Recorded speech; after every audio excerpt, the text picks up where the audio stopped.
Пожарите кои ова лето беснеа во Македонија и оставија пустош зад себе, говорат за целосно затајување на системот и потполна нефункционалност на државата кога се во прашање елементарните непогоди. Актуелната влада наследила хаос и неорганизираност во сите институции кои треба да бидат дел од системот за справување со кризи. Проблемите се во нефункционирање на системот. Летниве пожари се всушност огледалото на државата, кое што не функционира како што треба и затоа ќе треба да се трансформира тој систем. Сега често во јавноста се зборува дали е потребно да се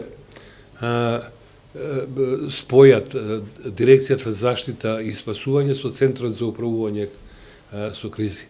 Можно и тоа решение, ама тоа нема да значи дека ќе го имаме конечното решение дека системот ќе функционира. Владата неодамна формира работна група со чинета од представници на сите надлежни институции, која има за цел да изнеде решение за трансформација на системот за управување со кризи, процес кој ќе трае 2 до 3 години, но ќе биде ефикасен. Димовски исто така кажа дека ќе има измени на повеќе од 10 закони, а ќе се изготви и нов закон за пожарникарство. Ќе се прошират вели институциите кои ќе бидат вклучени во системот за справување со кризи. Охрид е една од општините кои се соочија со пожари. Пламените јазици буквално ја проголтаа цела Стара Галичица. Општина Охрид од сопствената каса и ова и наредната година ќе издвои средства за доекипирање на пожарникарите, како со опрема, така и со потребните противпожарни возила.